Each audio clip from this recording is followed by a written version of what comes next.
Hello and welcome to MudderRucker, the Women's Rugby Podcast. This is Season 3, Episode 23. I'm Ailbhe O'Neill, And I'm Cian O'Mullor. and with us again is a woman who likely talks rugby in her sleep. It's Chloe Pearse. Welcome back, Chloe. Yeah, pretty much how it goes. Sleep, awake all the time. And we're very privileged to have a guest join us today. For once, Cian, you're not even outnumbered as we're joined by a proud Welsh man, stats nerd and rugby savant. It's Hugh Griffin. Hello, thank you for having me on. I think what you guys do on this podcast is fantastic, giving women a platform to talk about the sport through their own voice, and to be invited on is a massive privilege. Well, thank you for joining us. It's our privilege. Yeah, and just on the note, actually, I prepared a little something just to hopefully make you feel a little bit more comfortable and home. So there we go now. Let's not even tell the audio listeners what's happened. No, watch the video. Click on the link, YouTube. I love it. So Hugh, we'll come to you first. Have a bit of a chat about what I like to call the Welsh resurgence. It's not quite coming off in terms of the scores at the moment, but Wales seem to be building back something after kind of a tumultuous time off the pitch. Can you take us through what's been going on over the last few years and how it's been impacting the game as a whole in Wales and in particular the women's team? Yeah, so obviously Welsh rugby at the moment is very tumultuous, very difficult. Most of that is originating from the men's game and the WRU's kind of plans to reduce the number of men's teams and try and restructure the finances of the game, or at least using the finances of the game in Wales as a justification for that. And that does impact the women's game. Unfortunately, the two aren't, separated from each other, even though you'd like to think that they were. It's clear that, the men's national side is, numbers 1 through 10 on the WRU's kind of priorities list. And so last year, obviously, we have in the Celtic Challenge the Bristol Thunder and Gwalia Lightning teams. And last year it was announced that those teams would be coming to an end, and that the regions would have to take on running the women's club sides in the Celtic Challenge, and there would be a tender process for which regions would get a women's team, basically. And unfortunately, a few weeks after that announcement, the WRU decided that they were going to cut at least one of the men's teams. And so that entire thing fell apart, and it was leaked via the BBC that led to a pausing of women's rugby reforms in Wales, which wasn't officially announced by the WRU. It was an internal memo that was leaked to the BBC. So hence we are still with Bristol Thunder and Gwalia Lightning.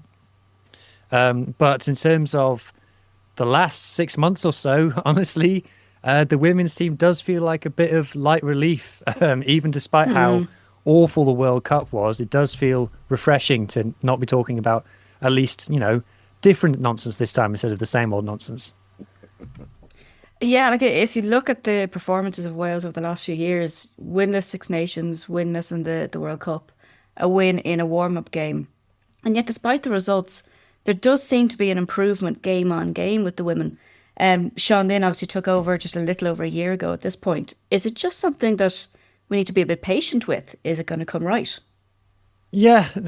Firstly, I think it's important to say that in my opinion, I don't think that there's a better candidate than Sean Lynn out there for the job. And I think Sean Lynn, I fully believe that he's currently in his dream job, and I fully believe that he has a vision of where he wants to get to, and he has a roadmap of how he wants to get there. I've said this Six Nations, the Sean Lynn era has finally started. The problem is that it's now the third time I've said that after the World Cup and the last Six Nations. So it is taking a bit of time getting going. We've got assistant coaches now, which is new, which is a vibe. It's fun. It seems to be having a positive impact. And as you say, even though the results haven't quite started upticking yet, we are still losing every match. The performances are credible, and they look organised out there, which is new. Yeah, it seems to me that there's an element of them trying to implement doing the basics well, and they are doing those basics very well. And then we're seeing a little bit of creativity starting to build on that. Do you think that, Sean Lynn's in the perfect place now that, start of another World Cup cycle, he has that time that he can start to build in those structures and kind of get some fresh legs into the team and build towards something bigger? Yeah, I think that Sean's very good at letting you read between the lines very, excuse me, very clearly. He's very good at saying the right words. If you read them on a sheet of paper, you would say, "Oh, it's very normal." But if you watch his interviews, you're like, "Oh, okay, I see what he's saying here." And I think it's been quite clear since before the World Cup that he's wanted to move some of the older stars on. Now, a mix of not having anyone to actually take their place yet, or injuries, or whatever it is, means that he probably hasn't done that as quickly as he would have liked. But in a funny way, the WRU not really having that much interest in women's rugby kind of helps Sean a bit, because it means there's no one arguing with him. There's no one telling him no. So he's there, and if you watch some of his interviews, you get the sense of like, is he picking the Celtic Challenge teams? You know, is he selecting which players go where, what kind of minutes they get, and things like that. So he is very much a director of rugby for the women's program, and it does feel like he is overseeing all of it. And like I said, I do believe that he has a vision for it. So that's, in a funny way, a good thing. Yeah, it does seem very much like that. That the women's team is just, oh, here's a bit of money, go off and just don't annoy us. But like you said, it's maybe to their benefit that he's not under a lot of pressure now. It's just do your job, do it as best you can, and he's given that patience to build. We'll move briefly onto the Italy-England game. I love talking about England, so I do. Cian, England have conceded 9 tries now across 2 games, 12 tries in the competition overall. Take us through the figures and how potentially the gap might be closing.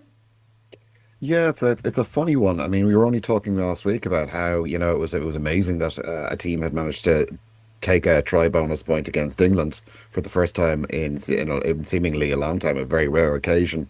And then it happens again the following round. So maybe it's not such a rare thing after all. So yeah, 4 and 5 in the last 2 rounds. I mean, round 1 and 2, we scored in the 63rd and the 73rd minute, kind of, fairly inconsequential in the great scheme of things for the game.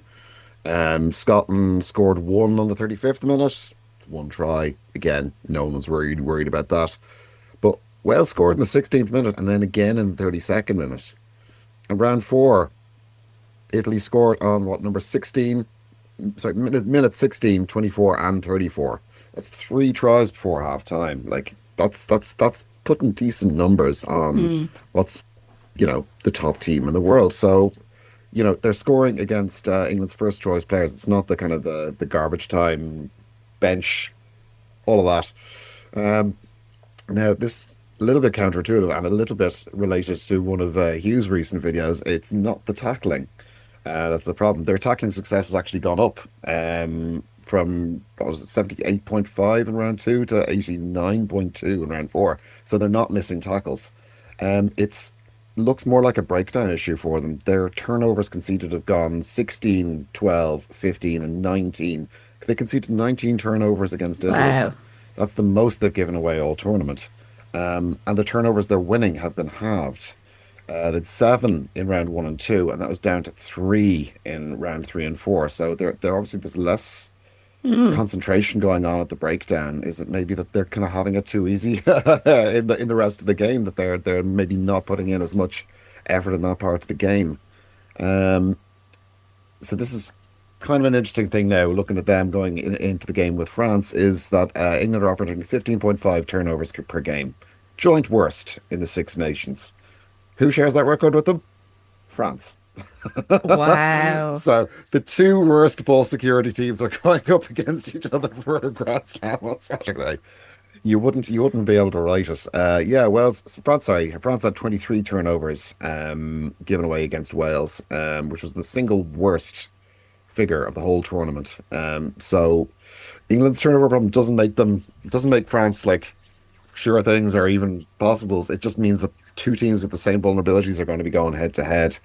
Ireland have actually done very well on that, and Wales as well, cleanest side in the tournament, 10.75. But I think that goes straight. Ball security by itself doesn't win you games. But yeah, there's definitely a potential in there for France if they can do the thing they do in broken play and get their offload game going. Which is, I mean, they had 14 offloads against Scotland in round 4 alone. that continuity ball really, really lets them release their backs quite effectively. And we've seen them run riot, and usually they only have to do it for half the game. So potentially France have a good day, England have a bad day. Yeah. Bit of niggle, a little bit of unstructured play early on. France maybe get 1-2 scores in. I mean, God forbid they might even get a lead. Who knows? It's definitely kind of setting us up for what's going to be a free-flowing, exciting, probably high-scoring game. And Chloe, just on those kind of on England being a little bit leaky, we all know they've had some significant injuries, players unavailable due to the post-Rugby World Cup baby boom. It's definitely showing some serious cracks in defence. Do you think it's all down to those personnel changes, or is it a system that's not serving them as well as before? Yeah, I think it's the personnel changes, to be honest. I don't think it's the system. Like, they're missing, like, I was actually thinking they must be missing 10 or 11 World Cup winners at the moment. And they just, like, they're back. And they have back rows on back rows, but it's like a curse at the moment, like, and then they have Fayanati, who's kind of stepped in and really picked up the mantle. And then she pulls out just before the game. So, like, their whole back five, between second rows and back rows that played the weekend, none of them started in the World Cup final. It was a big change. Where they're strong, obviously, is their back line is quite settled and their front row. But a lot of the time when you're looking at those people folding in pillars, like they got picked on pillar twice, straight through the middle. It's kind of your back rows that are kind of getting around there, and maybe a bit of youth in that and a little bit of naivety. And that's where a couple of those tries came through. But we're saying it's going to be a high-scoring game versus France. I thought the same, and then I said, watch it now be a stalemate, and it'll be penalty, penalty, penalty, and we all won't get the 6-3. Yes, we won't get this, firework and final that we're expecting. But they're definitely vulnerable. I think if you're going to get them, this is it. Like, because the reality is it's very unusual for them to have so many players out injured. It's very unlucky as well. But like, that's where France have to see the opportunity. France have their own injury woes as well. They've lost a couple of players, but I think England's are much bigger. With the players they've lost as well, Alex Matthews, Cabea, Allcroft, Abby Ward, like, there's such leadership missing, I think. Yeah. And I think that's what's missing in their pack. It's a lot of leadership that they've lost. Well, they have Marty Packer. I'm not going to mention her I again. know. Sorry. It actually kills us. It kills us, but like, she topped everything. Tackles, carries, tries, scored, meters made. She topped everything. I know. Look, you have to give a bit of credit, right? And I know she's not everyone's favourite biscuit in the box, right? But like, she's out. Like, she's out of the team. She's, she's playing this backup role for the World Cup. She's been playing it again now. Captaincy has been gone for nearly 2 years. And now all these injuries have come in, and she's the person they look to. And in fairness to her, she stood up and was counted. And scored the she didn't just score the tries, though. Like, she made the tackle. She was top tackler, top carrier. She did everything that you'd expect from a very senior player. So, as I said, not my favourite player in the world, but you have to give credit where it's due. And I would give credit to her, because I think she really did things that when they needed it, she was there at the weekend. Yeah, I genuinely thought kind of post-World Cup should be put out to pasture. And, was it the second round, Sarah Orchard on comms for BBC was saying, oh, there's life in the old girl yet. And I was like, is there? And then this weekend, jeez, 4 tries. Like, my God. Like, I know, yeah. I know. I'd say she gets a load of joy proving us wrong. Oh, absolutely. She's listening every week. She and is. Now, that's why I'm going the other way now. I'm going to kill her with kindness so that it all unravels versus France. Pure and fear. France win. Hugh, you did a piece recently on a lot of kind of defensive structures and how to build, great defenses. With your intuition in terms of defence, what is leading to the English woes defensively for you? Is it that inexperience that we've been talking about? Yeah, potentially. And I wouldn't be surprised if there's a bit of a mentally they're not on it 100%. Because if you go from, and Ellie Kildunn spoke about this, about how if you go from a World Cup final in front of 80,000 people in Twickenham to going and playing in front of, in the PWR, best will in the world, friends and family a lot of the time. And then even in Italy, it's not the same crowd. I think it was 4,000 or something there. So, and if you throw into the fact that they went 26-0 up so early, and they went so easy as well, they probably were like a bit, okay, and it's probably going through the motions a little bit for them. So, like as Cian was saying, are they trying that hard at the breakdown? Are they giving everything? Are they putting their body on the line in the same way? I wonder if they're not. Obviously, with Eddie Kildunn's yellow card as well in the penalty try, as that was happening in real time, you kind of saw it coming. In that it was like, it's a 4 versus 1 on the right there. It's a walk in for Italy if they score, and I think clearly Ellie thought that as well. I was like, oh, I've got to do something. And she does have a little bit of a track record for this, of just going, oh, I'm Ellie Kildunn, I won't get a yellow card. And then she does. And it's a penalty try. And I thought it was exact, obviously the correct thing. But what's the saying? That, if someone gets their record score against you once, it's unfortunate. If it happens twice, it looks careless. And I think probably careless is the word that I would use for England at the moment. Because remember, we were all told that England's B team is the second best team in the world. Well, here's the B team. Yeah. Yeah, that's essentially what we're seeing. We're seeing a team that can afford to, 19 turnovers, Cian, you were saying, they can concede that, still have a platform to build off and run in 60 points when they're leaking. That's just incredible. You'll probably share our sentiments as not England haters, but I'm an England hater. I can say it. You can be very honest. But we're all waiting for that day that England are toppled. Who it's going to be, we don't know. Do you think that that's potentially going to happen next weekend? The thing, we'll talk about it more when we get to the France-Scotland game, but the thing that France are really struggling with is maul time. They're just penalties machines in the maul. And if you say to England, hey, do you fancy just mauling it for 80 minutes? They'd go, ooh, yes, please. So that kind of makes me a bit worried. Although, again, we'll talk about it more when we come to France. It wouldn't surprise me if France have spent 2 out of every 3 training sessions this Six Nations so far just doing Red Roses prep, to be honest. So we'll see when it comes. I do think that England are clear favourites. Just because even though they're still conceding 30-odd points a game in the last 2 games, they're still scoring 60. So, yeah. And they make it look easy. Chloe, an Irish loss next weekend, God forbid, and an Italian win, it could see Italy around 3rd place. As bad as that would be for us, the Italian performances after a pretty abysmal World Cup, they wouldn't exactly be undeserving of a high finish like that in this championship. No, I don't think so. And I think they've shown that, like, in a couple of their performances, like they put Scotland to the absolute sword, and then they get, score a couple of tries against England where we didn't, a lot more. So I think they would definitely have value for it. It's in our hands. That's the reality, it's not about them being undeserving or deserving. It's about, do we do our job and do we win next week against Scotland like we should? But yeah, like if we don't and they take it, all credit due to them. They've played really well in those games. The game that let them down was the game against us. They just didn't show up, and we did, and we were clinical and we were brave, and we made them look like a completely different side that we've seen the last 2 weeks, I suppose.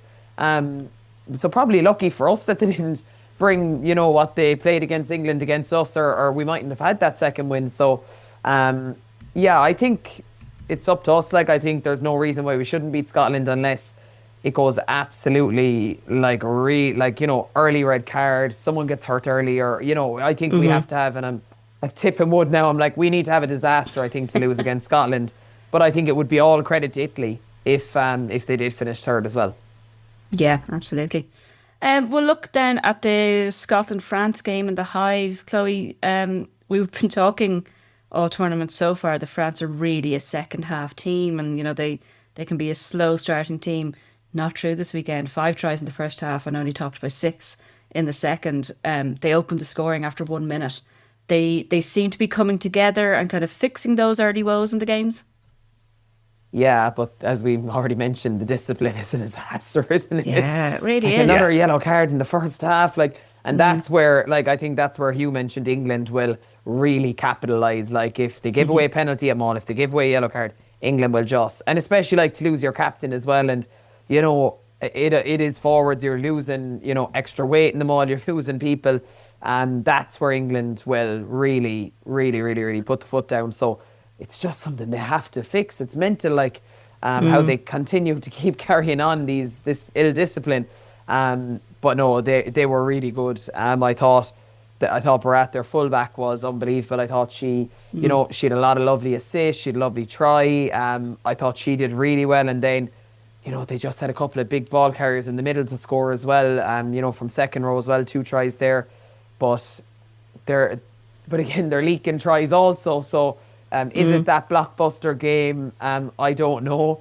What's the game going to be? Is it going to be all free-flowing rugby, offload here, we're all running up and back looking at what's going to happen? Or is it going to be a real stalemate where it's like 2 Titanic teams, you know, hammer and tongs, and no one wants to give an inch, so we don't see any scores?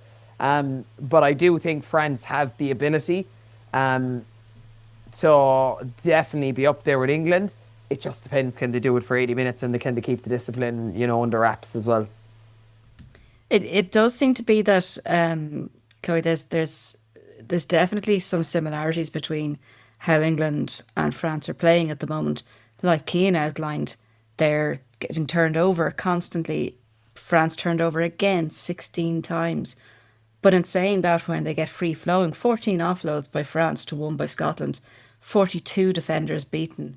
You know, they're improving game on game. I think they're coming together as a kind of a young side and doing quite well. But it is just chaotic.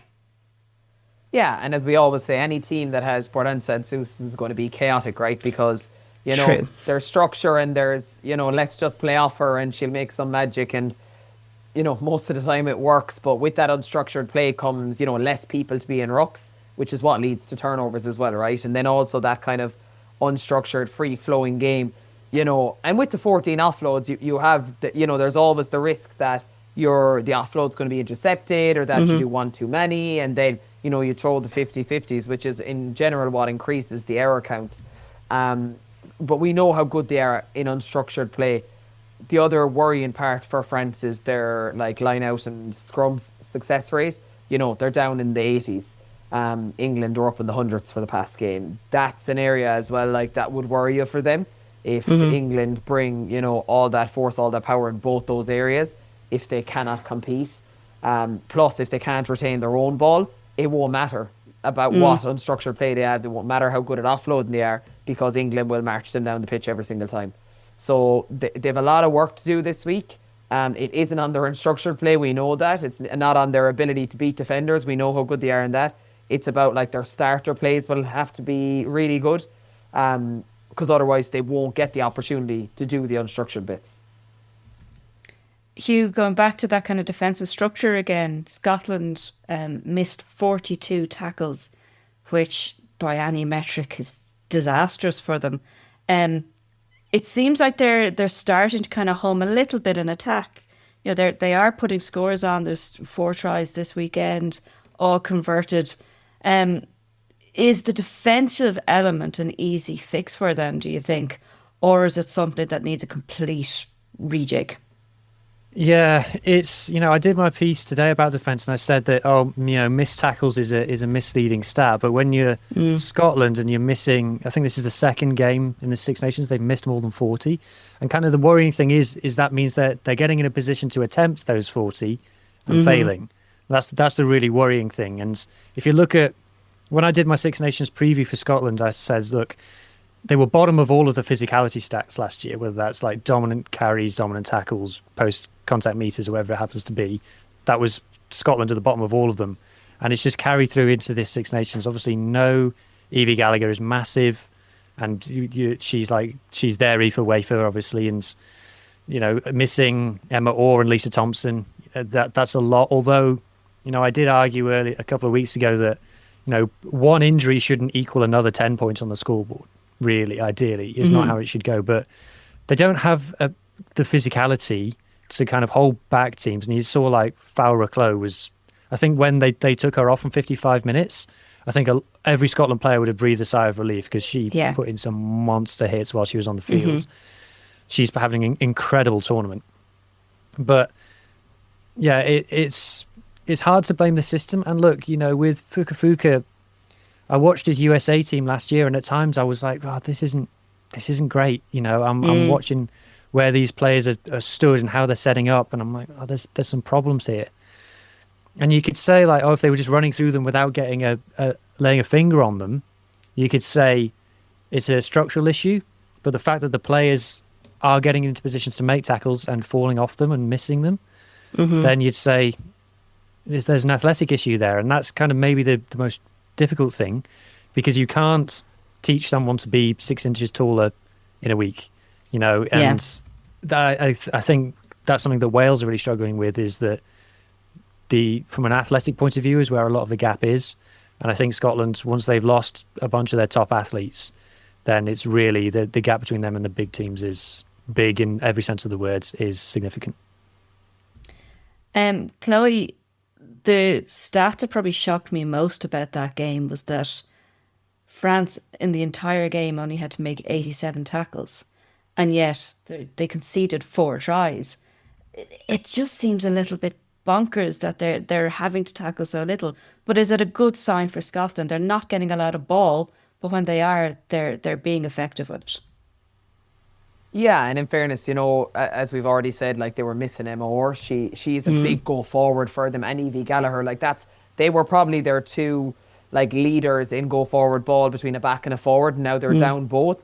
But Rachel Phillips came in and actually did a great job. Like that, Helen Nensel, there's good structure there. There's good players there. It's just, I think, the lack of physicality in the pack. But when they got going, then they got going. And one of the tries, like, they've a boot and a jab with someone out the back and someone there, and it was a lovely pass to Rachel Phillips on a crash line, and she gets over, which shows that there's something there that they can work with. Like, they understand like how to get through. I just think we didn't see enough of it because they didn't have enough go forward ball. But then, like that, you say, how did they score 4 tries? And to be honest with you, I don't really know. It's the answer. Because when you look at everything and you look at the game as a whole, it's surprising they scored 4 tries. Yeah. Obviously, one of them at the end, Maul, as we've said already, is France's Achilles heel. So that one was fairly obvious. But, 2 from the centre probably shouldn't have been conceded from France. But maybe that's just a sign that, desperation sometimes kind of gets you over where possibly structure doesn't. And I think that was a little bit of the case at Scotland. But the honest answer is I don't know how they scored 4 tries. Yeah. We'll move on to the big game of the weekend, which was Ireland v Wales in Belfast. Chloe, some huge performances from the Irish pack again this weekend. 4 tries between 2 out of 3 back rows. Brittany Hogan, just an absolute animal when it comes to doing all of the kind of thankless work. Then Aoife Wafer mops up the thanked work. Is this the best back row for you that you've ever seen from Ireland? Oh, Jesus, that's a big statement to make now with people like Joy Neville, Claire Malloy Jr. I'll put the splinters and I'll sit on the fence on that one because I have too many friends and I don't want to insult anyone. But no, look, it's a great balanced back row, isn't it? Like, because when you look at the actual stats and you see like Brittany, like we've said it, right, since the World Cup, Brittany has just transformed herself, and playing in the PWR as well, I think has really stood to her. But she's doing all the grunt work, like, she really is, like, out of her, like, didn't make a lot of meters out of the 23 carries she had, I suppose, when you look at that stat. But on the other side of it, that was the hard work that had to be done to allow other people to shine. And then Aoife Wafer just absolutely blew it out of the water. She, like, in terms of carry meters, like the breaks, like her explosiveness off the back of scrums, and the overthrow line that happens as she makes the big break up the middle. Like, she's deceptively quick when she gets going. She really is. And I imagine it's probably a fullback's worst nightmare to see her breaking the line and having to try to tackle her. God, yeah. Juggernaut coming at you. Absolutely. And then you just throw in the Sonny Bill out the back to put Bay away for the try. Like, that was the world class piece, I think, That was filthy. Yeah, absolute filth, like, but with a size 5 ball, no less. Oh, jeez. Yeah, size 5 ball. Yeah. But yeah, and then Erin is just always busy, you know, like, and like that, she mightn't be the person scoring the tries. She gets a couple of turnovers, but she's so busy. You can see her; she's always there. I said it in the Italy game, like she's now always nearly the closest person to a try score because she works so hard. So I think that back row has really, like, you know, there's no one taking a jersey off any of them. I'd be shocked if he changes it for next weekend, but it's definitely done us really well. And I know Scott said it afterwards in his interview, like, to be a world-class team, you have to have a world-class back row. And I do think, you know, world-class is a big statement to make, but we're not too far off. Like, we have a very good back row at the moment, and it's helping a lot of what we do well. They're certainly very complimentary of each other, like you were saying, that, you know, we have the absolute workhorse who's setting up a platform that is Hogan. We have Wafer just eating up yards. And then defensively, 52 tackles across 4 rounds from Erin King. She's an absolute workhorse as well and is leading by example. Her ruck work in particular is absolutely immense. She's always there, always there. I think she's got a huge amount of ruck entries. Can't remember exactly the stat, but just like she's constantly neck deep in it. But somebody else who really impressed me at the weekend was Eve Higgins. I thought she was particularly good, and I'm wondering, Chloe, is it potentially some of that competition with McGillivray and losing the starting jersey that's sharpening her game a bit? I don't know, like, I'd never have said I think she'd won poor game. I think she'd a poor game and she got the axe for it. And look, that's, if there's someone there who's nipping at the heels and performing well in training behind you and you have a poor game, that's professional sport. You should probably get the axe, right? Yeah. So I think she probably, you know, I thought Nancy deserved to get her start when she did off the back of it. But since then, Eve has added value. You know, she had come off the bench, had done really well. So I don't want to say it's complacency, because I don't think Eve's that type of player. Like, she's naturally competitive. She always wants to be the best. She's been playing for so long.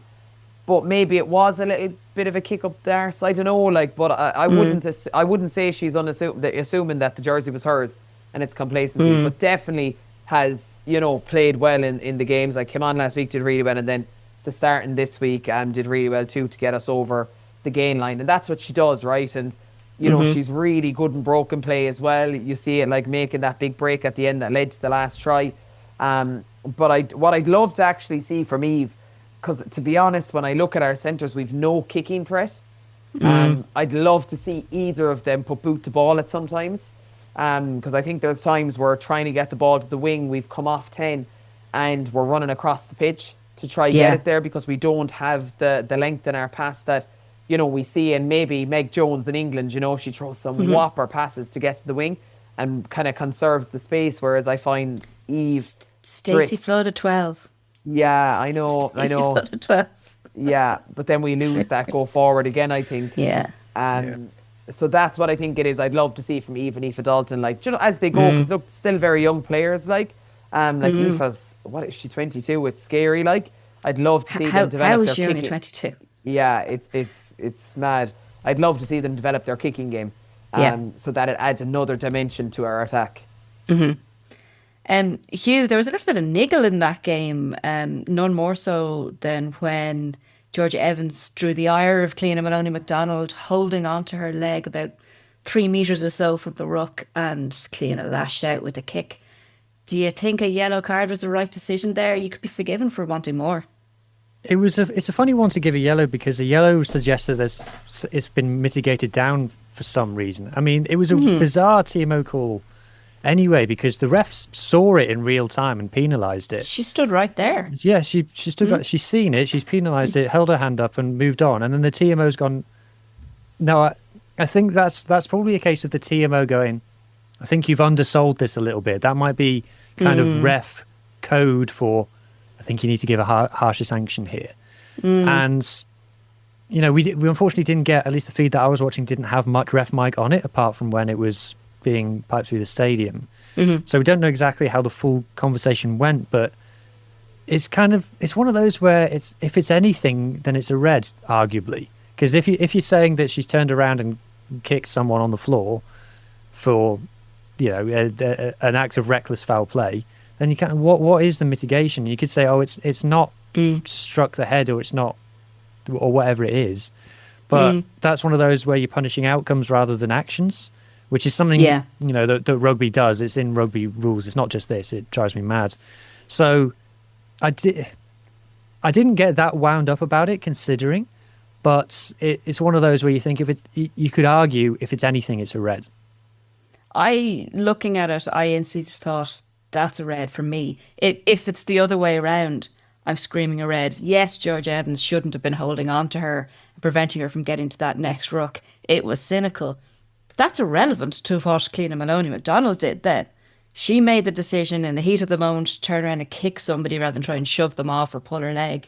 The ref would have caught that anyway, standing right there. Maybe she wasn't aware, but I just felt that she got away quite lightly with it. Coming to you, Chloe, though, Maloney McDonald has been ferocious. She's got back into that starting jersey, and she's been, I don't know, she's just like a woman on a mission. She's hitting absolutely everything, and she's very, very busy. Yeah, and look, I suppose that's the balance you get with her, right? It's the same. I'm going to liken it to Henry Pollock, right? It's it's always the edge player. They're liable. She's going to take full offence to that, just so you know. I was thinking the same. Whatever. I'm sure she's not listening. But I hope he is. You always have some players like that are going to play on the edge, right? Yeah. Most of the time it's your 7 where, they're liable to win you 3 or 4 penalties, but they're also liable to be sent off. And that's the risk that you run playing those kind of players. And we've said it, we said it in the France game. She was busy. She was involved in every scrap that was there. And that's the fireness and the bite you need, though. I'm all for it, right? I'm not all for kicking players and getting the yellow card. Yeah. But I'm all for the bite that she brings, because I think we lack that in some areas. I think we lack that niggle that she has. So I think it's a good thing. Obviously, fell on the wrong side of it this weekend, bubbled over, lashed out. But I think, does that, warrant her not starting next week? No. No. Obviously, for me, I'd say, get rid of her out of the 23, start Niamh, but bet on the bench with my Munster hat. But that's the reality. That's not going to happen, right? My bias is my bias. But I think we need that. We need someone who's going to take offence to everything. Yeah. Because that's what, look at Esteban. Now, obviously, he's biting people and everything at the moment. So, but the same, he's a world-class player because he's the first person in with the niggle every single time. So, yeah. I don't know. I'm team niggle anyway. I'm 100% team niggle. It's the niggle that just gets everybody around you fired up as well, not just yourself. Like Peter O'Mahony just embodied the niggle, and he was absolute marmite. Leinster have never wanted to hate a Munster player more in their entire life. But Jesus, he was effective at it. And his hatred for Glasgow will just go down in history. Cian, facing into next week, Scotland arrive in Dublin, having conceded 84 points, 41 points and 69 points in their last 3 games. Is there anything in the numbers that tells Ireland that they can't sleepwalk into this one next week? Yeah, there are still a few remaining reasons for Scotland fans to be cheerful. I dug around and managed to find them. Their scrum has been good. They haven't lost a scrum battle in the first 4 rounds. They've come out ahead on their own ball in the scrums across each of the matches. Against Wales, England and France, those scrums all ran at 80% on the day, whereas Scotland came out with 100%, 85.7, 100 in round 3, 85.7 round 4. So the scrum was going well. So there's somewhat of a platform there, if nothing else, certainly on their own ball. Also, they're scoring tries, like 3, 1, 2, and 4. 4 tries in the last game. Really not bad at all against France. Like Rachel Phillips on 15 and 34 getting the brace. She's a young player and she's there running them in for fun against one of the 2 top defensive sides in the Six Nations. So, if they can use the platform of the scrum and actually get ball to their back line in space, you never know what they could do, and that is something we will have to look out for. Another thing worth noting is Helen Nelson has quietly gone 11 from 11 off the tee this tournament. 10 conversions and a penalty, all slotted 100% across all 4 rounds. She's the only one at 100% now. Yeah, she is. Did we curse Harrison? Possibly. Maybe we should talk more about England players. I don't know. Marty Packer. But look, yeah, in a tight game, having your kicker absolutely reliably slotting them from wherever is within kicking range is worth its weight if you can actually keep that score line low. So, what else? Yeah, 9 turnovers against France, joint highest in a single game by any team in this tournament. We conceded 9 ourselves against Wales in round 4, so like there's a couple of bits in there for them to hang their hat on. I would say, yeah, though, you would have to worry about the tackle rate, and their line out is shaky as well.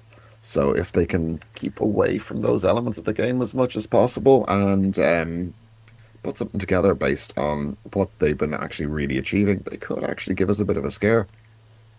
Oh, don't say that. I absolutely fear it, especially given the occasion that it is. I think it's 27,000 tickets sold now to the Aviva, absolutely, tripling our record that we only set a few weeks ago in Galway. Well, this is it. Environmental pressure is all on us to do it on the day. There's a lot going on there. It's going to be an incredible occasion, but God, I hope we come out the right side of it. Yes. Before we just go to the last few bits for the wrap up, just looking ahead to Le Crunch at the weekend. Hugh, what's your prediction? England or France? Just to add in that it's in Bordeaux, and if people haven't been to Bordeaux, I highly recommend it. Absolutely fantastic city, and they love their rugby. So if anyone can make the trip, if there's any tickets available, I highly recommend it. My prediction, I'm just so worried about how France are going to, if they're going to have their kind of catastrophic 20 minutes that they have in the first half that they've had in every game, where they get someone yellow carded and they give away a load of penalties, then you're not going to get away with that against the Red Roses. No. So I'm interested to see if France have anything up their sleeve that they haven't shown in the Six Nations so far. Maybe that's just hopium from me that they've been working on a secret plan that they've not showed anybody yet. But if not, then I think that England will England love an excuse to go back to basics. Go, okay, fine, we won't do offloading, we won't do running from our own half. We'll just maul you. That's fine. And I just worry it might be over by half time. Now, we thought that, was it last year or the year before in Twickenham where they seemed out of it? Last year. Yeah, they came back. And so we'll see. But, France have got a few injuries as well. So the only way that I could tip France would be with my heart rather than my head, unfortunately. Yeah. Okay, so before we wrap up, Chloe, I just want to go to the under-21s and the incredible performance that we've seen from the under-21 side. Your bias again, a heavy Munster involvement. Briggsy is doing incredible stuff as coach. Sean Lynn captaining the side. Chisholm scoring for fun as she often does. And Katrina Finn seems to be really honing her game at 10 and pulling off some beautiful crossfield kicks for tries. 3 wins, 3 bonus points. For you, is it a sign of potentially great things to come for this Irish side?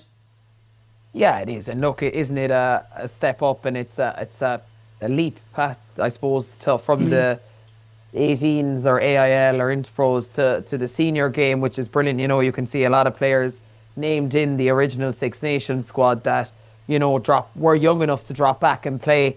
Ailbhe, Quinn, Jemima as well. So it's great they have the opportunity to do that. Even last weekend, they got Beth and Katrina some game time, having, an off weekend, which was brilliant as well. Unfortunately, Katrina did get hurt in that game, which has now ruled her out. But Beth got 2 tries and the yellow card to boot. Of course she did. But it's great that they can get that game time elsewhere and, get to represent their country. As I've said before, my only gripe is it clashed with AIL finals. And, for us personally, we were missing 6 or 7 players because of it. We ended up getting Chisholm released and Saoirse released.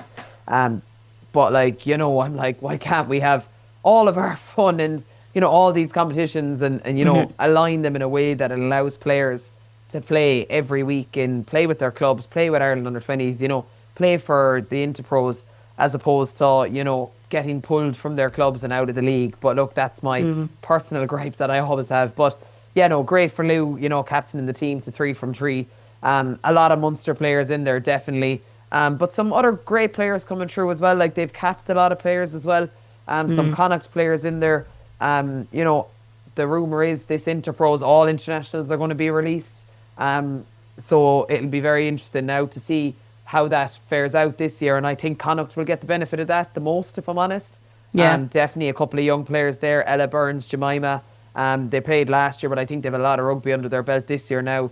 And off the back of this, they've played 3 games. So I think, you know, it'll be a very interesting Interpros with those coming back in as well. Yeah, certainly exciting time for them. Last but absolutely not least, Cian, stand up there and give us a look. The Mon Squad. What's this all about? The Mon Squad.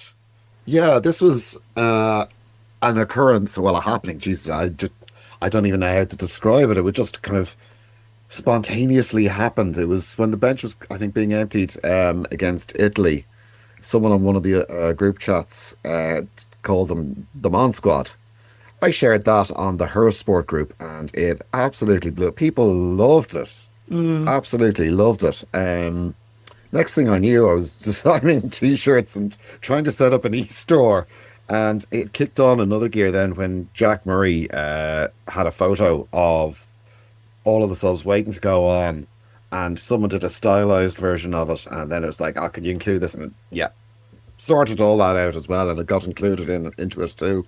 And yeah, so it was a really good opportunity. It was a lovely community moment. Yeah, really Just in was. this tiny little chat group community moment, and it was a great opportunity as well for us to give back to that community because all the proceeds from sales go back to Her Sport.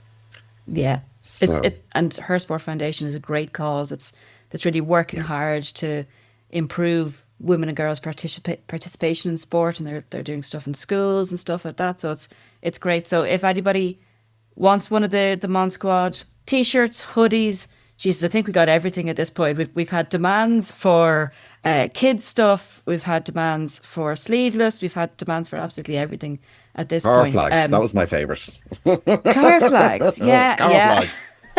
There'll be Christmas tree decorations by the time Christmas rolls around.